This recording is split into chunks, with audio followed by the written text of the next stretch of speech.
नमस्कार दोस्तों, स्वागत है आपका यूट्यूब चैनल एबी टेक में। आज है 19 अप्रैल 2021 और जान लेते हैं आज की महत्वपूर्ण खबरें जो आज के प्रमुख समाचार पत्रों पे छाई हुई हैं। सबसे पहले बात कर लेते हैं हम लोग विभिन्न भर्तियों को लेकर के और परीक्षा कैलेंडर को लेकर के। आप लोग जानते हैं उत्तर प्रदेश में हर संडे जो है लॉकडाउन रहेगा, कर्फ्यू रहेगा और ये 15 मई तक चलेगा। ऐसे में जो विभिन्न आयोगों की परीक्षाएँ हैं वो कहीं ना कहीं प्रभावित होंगी, क्योंकि जो भी ज़्यादातर जो परीक्षाएं होती हैं वो संडे को ही करवाई जाती हैं। और संडे को अगर अब इस तरीके से रहेगा कर्फ्यू वगैरह तो सारी परीक्षाएं प्रभावित होंगी।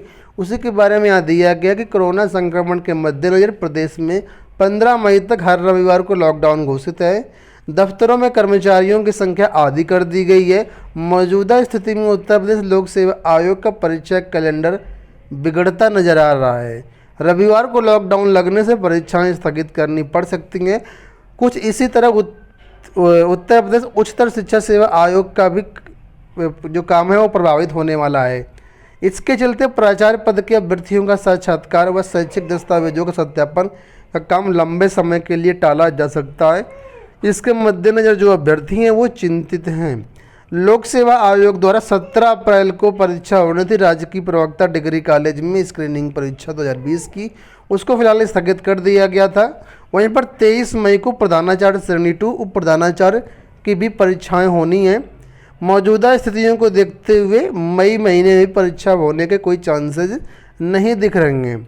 इसी प्रकार उच्चतर शिक्षा सेवा आयोग से विज्ञापन संख्या 49 के तहत प्राचार्य पदों की भर्तियाँ आई थी, इसमें से इंटरव्यू कार्यक्रम होना था तो उसको भी फिलहाल आगे पोस्टपोन कर दिया गया है। इन सब को देखते हुए जो विभिन्न भर्तियाँ हैं वो प्रभावित जरूर होंगी। वहीं पर उत्तर प्रदेश लोक सेवा आयोग में जो नए अध्यक्ष हैं उनको कार्यभार दे दिया गया है। भर्ती कैलेंडर व आयोग की प्रतिष्ठा को बढ़ाने की बड़ी जिम्मेदारी संजय श्रीनेत को जो है 1993 बैच के हैं, आईएएस अधिकारी हैं, इनको लोक सेवा आयोग का नया चेयरमैन नियुक्त किया गया है।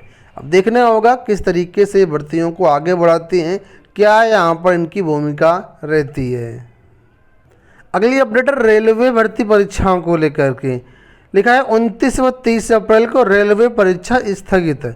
कोरोना के बढ़ते मामलों के देखते हुए रेलवे की ओर से 29 और 30 अप्रैल को होने वाली परीक्षा को स्थगित कर दिया गया है।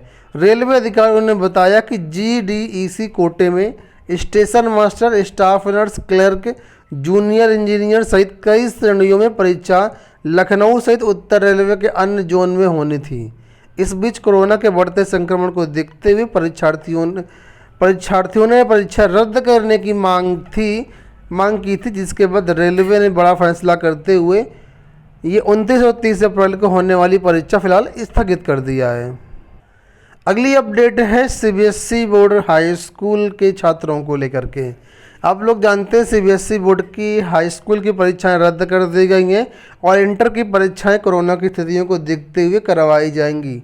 अब हाई स्कूल के छात्रों को किस तरीके से पास करना है, किस तरीके से उनका मूल्यांकन करना है, उसी के मानदंड बनाने में जो सीबीएसई बोर्ड है वो जुटा हुआ है। और इसके लिए स्कूलों से विभिन्न जो ब्यौरे हैं वो मांगने शुरू कर दिए हैं। यहाँ पर आप लोग देख सकते हैं, नीचे दिया गया है कि बोर्ड ने स्कूलों से यह ब्यौरा मांगना शुरू कर दिया है कि उन्होंने 10वीं में कितनी बार ऑफलाइन परीक्षाएं ली हैं और कितनी बार ऑनलाइन परीक्षाएं ली हैं। दरअसल बोर्ड ने मूल्यांकन के लिए मापदंड बनाने की तैयारी शुरू कर दी है। ऐसे में स्कूलों का कहना है कि बोर्ड को मूल्यांकन के लिए एक ऐसा क्राइटेरिया बनाना चाहिए जिसमें pre board, mid term, practical परीक्षा, इंटरनल असेसमेंट शामिल हो। माउंट आबू के प्रिंसिपल ज्योति अरोड़ा ने बताया कि जब जनवरी में 10वीं 12वीं के लिए स्कूल खोले गए उसके बाद स्कूलों में mid term, pre board, practical, periodic test हुए हैं। ठीक है, तो इस तरीके से इनको जो है नियम बना करके वो छात्रों को प्रमोट करना चाहिए। सीबीएसई इसी तरीके से कामों में जुटा हुआ है। बढ़ते हैं अगली अपडेट की तरफ। लोक सेवा आयोग को लेकर के अपडेट है। ARO भर्ती को लेकर के अपडेट है। इसकी भर्ती अभी 2021 में ही आई थी और यहाँ पर अपडेट आई हुई है कि ARO के हर एक पद के लिए 1659 अभ्यर्थी जो हैं वो उन्होंने आवेदन किए हैं। 2021 में जो भर्ती आई थी उसके अंतर्गत 337 पदों पर भर्तियां होनी है और इसके लिए 5,59,156 अभ्यर्थियों ने आवेदन किया है। लोक सेवा आयोग ने 8 अप्रैल तक इसके लिए आवेदन मांगे थे और साथ ही लोक सेवा आयोग ने इसके लिए रीओपन विंडो भी खोल दी है फ़ोटो करेक्शन के लिए, यानी जिसका साइन और फोटो में त्रुटि है तो आयोग की वेबसाइट में जा कर के वहाँ पर अपने एप्लीकेशन का स्टेटस चेक करें। अगर आपके एप्लीकेशन स्टेटस में जो चीज़ें हैं वो ऑब्जेक्ट दिखा रहा है, रिजेक्ट दिखा रहा है या जो भी दिखा रहा है उसके अनुसार आपको वहाँ पर फ़ोटो साइन अपलोड करने का ऑप्शन दिख जाएगा। वहाँ से फ़ोटो साइन को आप री अपलोड कर सकते हैं। लेकिन अगर आपका फॉर्म एक्सेप्टेड दिखा रहा है तो फिर कुछ भी करने की ज़रूरत नहीं है। आपको बताते हैं यहाँ पर जो आपको फ़ोटो और साइन अपलोड करना है उसके लिए आई थिंक यहाँ पर 23 अप्रैल तक का समय दिया गया है। यहाँ पर आप लोग देख सकते हैं कि अभ्यर्थियों ने फ़ोटो में अपलोड करने हस्ताक्षर करने में गलती की है तो इन अभ्यर्थियों को सही फ़ोटो व हस्ताक्षर पुनः अपलोड करने का अंतिम अवसर 23 अप्रैल तक दिया गया है। अगली अपडेट है जेईई मेंस परीक्षाओं को लेकर के। अप्रैल में होने वाली जो जेईई मेंस की परीक्षाएं हैं फिलहाल उनको भी स्थगित कर दिया गया है। ये परीक्षाएं जो हैं देश भर में 27 से 30 अप्रैल के बीच होने थी। इंजीनियरिंग के लिए ये प्रवेश परीक्षा थी। फिलहाल इन परीक्षाओं को रमेश पोखरियाल निशंक ने ट्वीट करके जानकारी दी कि इन परीक्षाओं को फिलहाल कोरोना का संक्रमण के बढ़ती हुई परिस्थितियों को देखते हुए स्थगित कर दिया है। अगली जो इस एग्ज़ाम की डेट की सूचना होगी वो परीक्षा के 15 दिन पहले दे दी जाएगी। बढ़ते हैं अगली अपडेट की तरफ। सीबीएसई बोर्ड को लेकर के एक और अपडेट आई है। लिखा है कि 10वीं की परीक्षा फीस वापस करने की मांग है। अभिभावकों का कहना है कि जब सीबीएसई 10वीं की परीक्षाएं रद्द कर चुका है तो ऐसे में जो परीक्षा फीस दी गई है वो वापस की जाए। बोर्ड की ओर से 10वीं के लिए विद्यार्थियों से 1500 से 1800 रुपये तक के परीक्षा शुल्क लिया गया था। परीक्षा रद्द होने के बाद परीक्षा फीस वापस करने की मांग होने लगी है।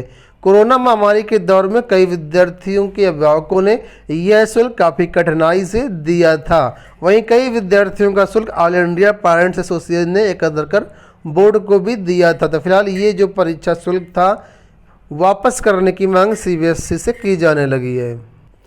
उत्तर प्रदेश में जो पंचायत चुनाव है आज उसका दूसरा चरण है। प्रतापगढ़ समेत कई जिलों में आज दूसरे चरण के अंतर्गत मतदान किए जाएंगे।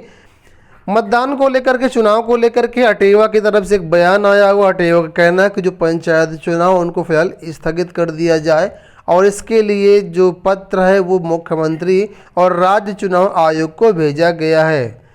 चुनाव एक ऐसी प्रक्रिया है जिसमें बहुत ही जो संक्रमण होने का खतरा, लेकिन राज्य सरकार इस पर ध्यान नहीं दे रही हैं और पंचायत चुनाव स्थगित नहीं कर रही हैं। पंचायत चुनाव में अधिकतर शिक्षकों और कर्मचारियों की ड्यूटी लगती है, पब्लिक सारी होती है, एक जगह इकट्ठा होते हैं, संक्रमण का खतरा बहुत ज़्यादा है। ऐसे में यहाँ पर जो प्रॉपर प्रबंध है वो किए जाने चाहिए और अगर हो सके तो पंचायत चुनाव को स्थगित किया जाना चाहिए और इसके लिए अटेवा ने मांग की है कि पंचायत चुनाव स्थगित किए जाएं। अगली अपडेट है एनडीए परीक्षा को लेकर के। एनडीए की जो परीक्षा थी यूपीएससी की तरफ से कल आयोजित कराई गई।